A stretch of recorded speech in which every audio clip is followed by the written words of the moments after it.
آداب ہیں.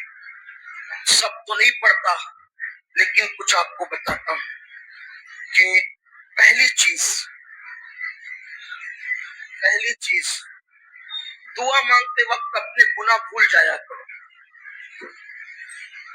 بھول جاؤ ہم گنہگار ہیں. دعا کرتے وقت بھول جاؤ ہم گنہگار، کیونکہ جب اپنے گناہ یاد کرتے ہیں تو دعا کرنے کی ہمت نہیں ہوتی، اور جب اس کی رحمت یاد کرتے ہیں تو پھر بڑی بڑی تمنائیں مچلنے لگتی ہے دل میں، اس لیے کہ تو کریم. اس لیے یہ کس نے کہا حد سے سوا مانگ رہا ہوں؟ یہ کس نے کہا حد سے سوا مانگ رہا ہوں؟ جیسا ہے غنی ویسی عطا مانگ رہا ہوں. جیسا ہے غنی ویسی. اور دیکھو اس کے یہاں مانگنے میں چھوٹی مانگو یا بڑی مانگو اس کو برا نہیں لگتا. اللہ کے رسول فرماتے ہیں میرے جوتے کے تسمے ٹوٹتے تو میں اللہ سے مانگتا. اب کوئی بڑے مالدار کے گھر شادی کے دن جا کے کوئی کہے ذرا ایک ہڈی دے دے تو وہ کہے گا میں ہی ملا تھا مذاق اڑانے کے لیے، مجھ سے ہڈی مانگ رہا ہے جبکہ میرے دسترخوان پہ ہزاروں لوگ کھا رہے. کہا اچھا ٹھیک ہے پورا کھانا اٹھا کے دیتے. تو کہا یہ بھی اس سے بھی بڑی کوئی مذاق تھی، ارے پورا کھانا اٹھا کے تجھے دوں گا تو اوروں کو کیا کھلاؤں گا. ایک شخص ایک بادشاہ کے پاس گیا، کہنے لگا ایک چونی دے دو. تو کہا کہ کم سے کم میری حیثیت تو دیکھی ہوتی، میں بادشاہ ہوں تو مجھ سے چونی مانگ رہا ہے. کہا اچھا پوری سلطنت دے دو.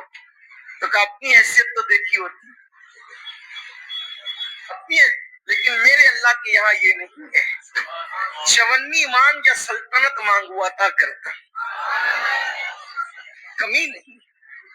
گر گراؤ مانگو.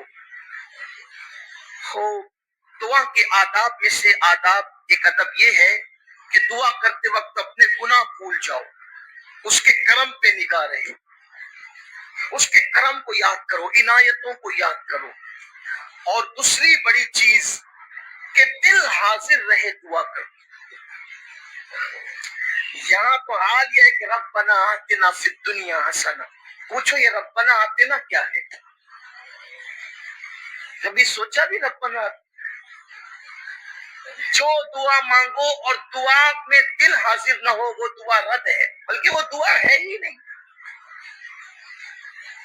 کم سے کم بندہ جو مانگ رہا ہے وہ تو تجھے پتا ہو کہ تو مانگ کیا رہا ہے.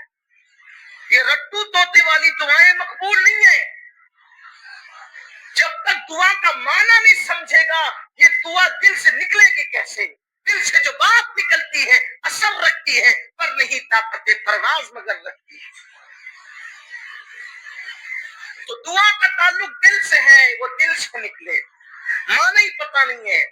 دل حاضر ہو، پھر عاجزی ہو، پھر گڑ گڑانا ہو، پھر رونے جیسی صورت ہو.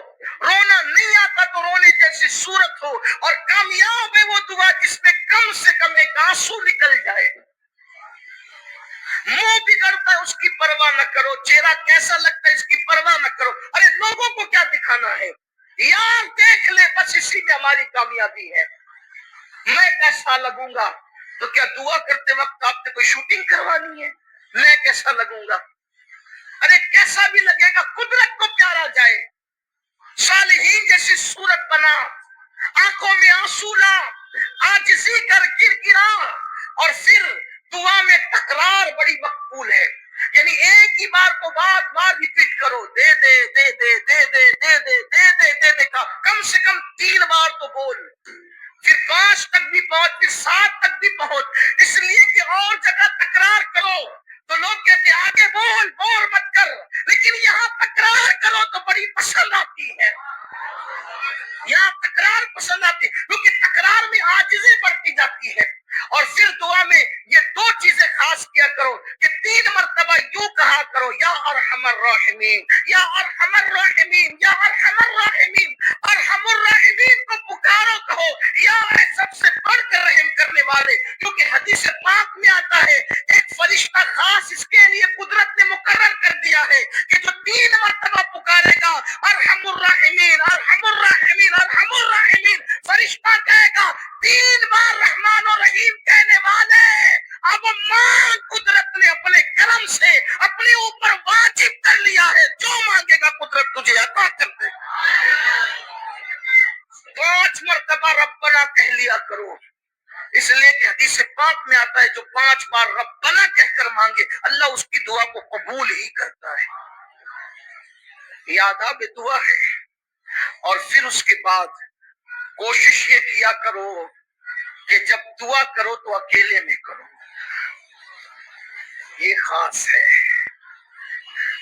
دعا کرو تو تنہائی میں کرو، تنہائی کی دعا کا بڑا اثر ہے، اکیلے میں کرو۔ اور پھر مجمع عام میں بھی کرو، اکیلے میں کرو، مجمع عام میں بھی کرو۔ مجمع عام میں اس لیے کرنے کے لیے کہا گیا کہ جہاں 40 مومن جمع ہوتے ہیں ان میں ایک اللہ کا ولی ضرور ہوتا ہے، تو ولی کی موجودگی میں کر۔ بھائی مزار پہ کیوں جاتے ہیں؟ ان رحمت اللہ قریب من المحسنین، اللہ کی رحمت ولیوں کے قریب ہے، محسنوں کے قریب ہے۔ تو اندر چلا گیا تو وہاں جا کے دعا کرتے ہو کہ ان کی برکت سے دعا قبول ہوگی، تو اوپر بیٹھا ہے تو وہاں بھی کرنا۔ اور پھر میں کہوں آپ کہیں تو کام نہیں بنتا۔ سید الانبیاء کہ جس کے در سے ولایت بچتی ہے وہ کہتے ہیں جہاں 40 مومن جمع ہو وہاں ایک ولی ضرور ہوتا ہے۔ اب یہاں تو 40 سے زیادہ ہے، 2-4 تو ہوں گے ہی، لیکن بڑی بات یہ ہے کہ وہ کہتا ہے اولیائی تحت قبائی، میرے ولی میری قبا کے نیچے چھپے ہوئے ہیں، ان کو میرے سوا کوئی نہیں جانتا، یا وہی جانتا ہے جو دوسرے چھپے ہوئے ہیں۔ تو ولی کو پہچاننا آسانی ہے۔ اچھا آپ یہ سوچتے ہوں گے کہ یار چھوٹے سے مجمع میں تو پہچان ہی لیں گے، کیسے پہچانیں گے؟ یہی تو بڑا مسئلہ ہے کہ جن کو آپ سمجھتے ہیں وہ ہوتے نہیں ہیں، اور جن کو نہیں سمجھتے وہ ہوتے ہیں۔ حدیث پاک میں آتا ہے اللہ کے ولیوں کی شان یہ ہے، بکھرے ہوئے بال ہے، پھٹے پرانے کپڑے ہیں، حالت یہ ہے کہ محفل میں آئے تو بھگائے جائیں، بیمار پڑ جائے تو کوئی قیادت کرنے والا نہ رہے، مر جائے تو کوئی جنازے میں شرکت کرنے والا نہ رہے، اور پھر شان یہ ہے کہ کسی بات پہ قسم اٹھا لیں تو قدرت ان کی قسم کو پورا فرما دے۔ ابھی حدیث سنی تو ہر آگل پاگل کو پکڑ کر بیٹھ گئے کہ یہی ولی، سیکھنے لگے یار جو اچھے لباس میں وہ ولی تو ہو نہیں سکتے، اگر اچھے لباس پہننے والا ولی نہیں ہو سکتا تو شیخ عبد القادر جیلانی میرے مرشد غوث پاک کے بارے میں آپ کا کیا خیال ہے کہ وہاں کو ہر دن نیا لباس ہے؟ وہ پتا چلا کہ اب آپ اس چکر میں پڑے نہیں، حضور نے کہہ دیا 40 میں ولی ہوتا ہے، سوچو نا 40 ہے تو کوئی نہ کوئی تو ہوگا، ہم نے تو کیا کرنا، آم کھانا ہے، پیڑ تھوڑی گرنا ہے، ہوگا جو کہیں میں بیٹھا ہوگا، کونے میں بیٹھا ہوگا، بیچ میں بیٹھا ہوگا، آگے بیٹھا ہوگا، پیچھے بیٹھا ہوگا، کھڑا ہوگا، کچھ بھی ہوگا، ہم نے نہیں تو دعا قبول ہونی چاہیے، بس فیض ملنا چاہیے، ہمیں کیا آم کھا پیڑ گرنے سے مطلب، ہمیں صرف آم کھانا ہے۔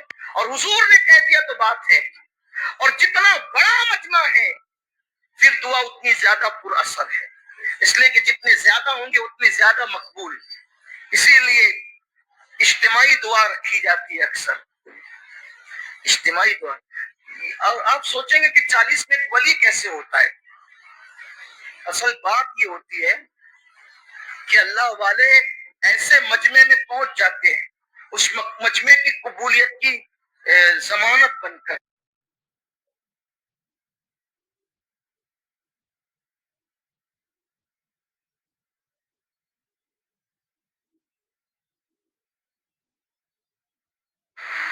کہ وہاں لوگوں کی بگڑی بن جائے۔ اسی لیے تو کہا گیا نا جہاں دینی محفل منعقد ہو وہاں جایا کرو، وہاں پہنچا کرو دینی محفل میں، کہ ایک دینی محفل میں پہنچنا جو ہے وہ 70 گناہوں کی محفل کا کفارہ بن جاتا ہے۔ ایک دینی محفل میں پہنچنا 70 گناہوں کی محفل کا کفارہ بن جاتا ہے۔ تو اس لیے تنہائی میں دعا کیا کرو، پھر اس کے بعد مجمع عام میں دعا کیا کرو، پھر اس کے بعد فرمایا کہ یہ دعا کرو تو ایسے مت کہا کرو اللہ تو چاہے تو قبول کر، تو چاہے تو رد کر، کا یہ رد ہی ہے،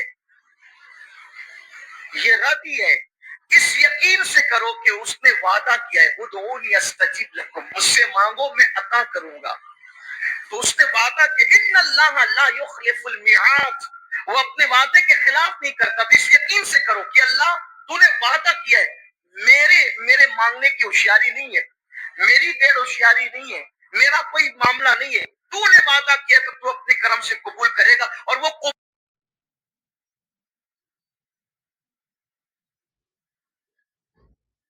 قبول ہی کرے گا.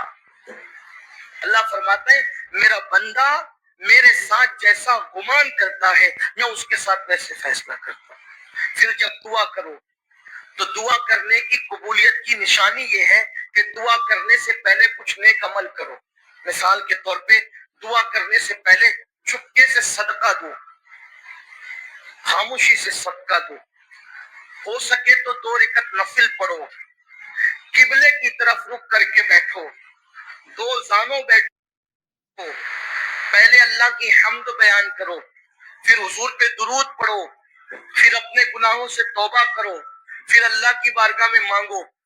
پھر کہا اس کی رحمت کو محدود مت کرو، اس کی رحمت کو محدود مت کرو. یہ مت کہو اللہ مجھے یہ دے، مجھے یہ دے، مجھے یہ دے، بلکہ یہ کہو ہمیں یہ دے، ہمیں یہ دے، ہمیں یہ دے. دیکھو حدیث حضور نے جو دعائیں کی ہے، ربنا اے ہمارے رب، آتنا عطا کر ہمیں، فی دنیا حسنا اچھی دنیا، وفی الآخرت حسنا اچھی آخرت عطا کر، وقینا عذاب النار اور ہمیں عذاب سے محفوظ ہونا. یعنی سب کو ملاؤ. اب سب